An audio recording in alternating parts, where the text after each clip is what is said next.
When it comes to brain training, some workouts seem to work better than others. A comparison of the two most common training methods scientists use to improve memory and attention found that one was twice as effective as the other. The more effective method also changed brain activity in a part of the brain involved in high-level thinking. Our hypothesis was that training might improve fluid intelligence or IQ, Blacker says. But that's not what we found. Blacker did the memory research when she was part of a team at Johns Hopkins University and the Kennedy Krieger Institute in Baltimore. The results were reported in the Journal of Cognitive Enhancement. The team compared two approaches to improving working memory, which acts as a kind of mental workspace where we store information temporarily. If somebody gives you directions, you have to keep that information in mind long enough to actually execute going to that location, Blacker says. If someone tells you a phone number, you have to be able to remember it. To test different methods for improving working memory, the team had 136 young adults spend a month training their brains for 30 minutes a day, 5 days a week.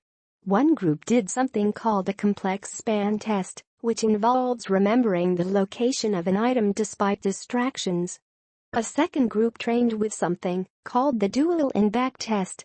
Each day they would sit at a computer watching flashing squares appear on a grid and listening to a voice reading letters from the alphabet.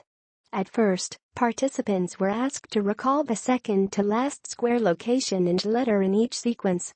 In N-back parlance, that's the one back. But then they had to recall which squares and letters they'd encountered 3 back or 4 back, or even 5 back in the sequence. It sounds very difficult, Blacker says. But people get surprisingly good at it. And the N-back training was clearly more effective than complex span training. People who used it showed a 30% improvement in working memory, nearly twice as much as people who did complex span training. The really exciting part was that we found the dual and back group showed significant changes in their brain activity, Blacker says. Electrodes measuring electrical activity showed an increase in alpha-band brain waves in an area of the brain that plays a critical role in attention, memory and higher-level thinking. But all those brain changes didn't help the N-back group score higher on measures of overall intelligence, Blacker says. Brain training is still in its early stages, she says. We're still trying to figure out what these programs are doing. In the meantime, she says, consumers shouldn't count on any of the commercially available brain training programs to make them smarter. Many commercial and academic brain training methods have focused on working memory because people with high intelligence tend to have very good working memory. But efforts to boost IQ by improving working memory haven't panned out, says Bradley Wojtek, a brain scientist at the University of California, San Diego, who was not involved in the study. We want to just be able to pull up our iPhone while we're sitting on the train or at a bus stop or something, play a game for a couple minutes, and get smarter, he says. But we can't. That's because existing brain training programs seem to improve only a very narrow set of skills rather than overall intelligence.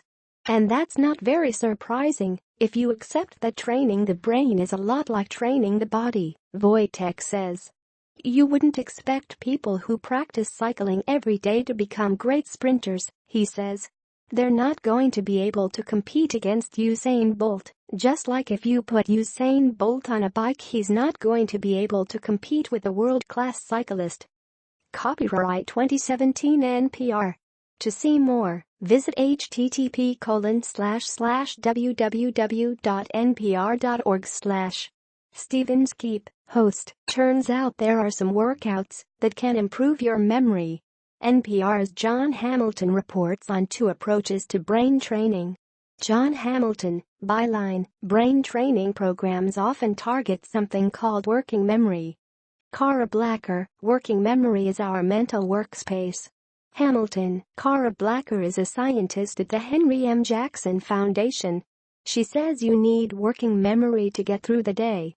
Blacker, so if somebody gives you directions, you have to keep that information in mind long enough to actually execute going to that location.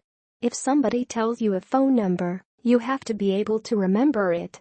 Hamilton, scientists have tried 2 methods to improve working memory, and Blacker wanted to know whether one of them was more effective. So she and a team at Johns Hopkins University had more than 130 people spend a month training their brains. One group trained with something called the dual and-back test. Blacker says it involves monitoring 2 streams of information and trying to recall what you saw or heard in each stream. Blacker, it sounds very difficult, but people get surprisingly good at it. Hamilton, another group trained with something called a complex span test. They tried to remember the order and location of squares on a grid. And there was a clear winner. The team reports in the Journal of Cognitive Enhancement that people who used the dual and-back test improved their working memory by about 30%. Blacker says that was nearly twice as much as people who used the complex span test. Blacker, and then the really exciting part was that we found that the dual and-back group showed significant changes in their brain activity. Hamilton, especially in an area associated with higher-level thinking. So did training make these people smarter? Blacker, no, that is not what we found. Hamilton, their IQ didn't change. And Bradley Wojtek of the University of California, San Diego says that's been the case with most brain training studies. Bradley Wojtek, we want to just be able to, pull up our iPhone while we're sitting on the train or at a bus stop or something, play a game for a couple of minutes and get smarter. Hamilton, but we can't. Wojtek says brain training programs seem to improve only a very narrow set of skills, not overall intelligence. And that's not surprising. After all, Wojtek says, you wouldn't expect people who train their bodies for cycling to also be great swimmers or runners. Wojtek, they're not going to be able to compete against Usain Bolt. Just like if you put Usain Bolt on a bike, they're not going to be able to compete with a world-class cyclist.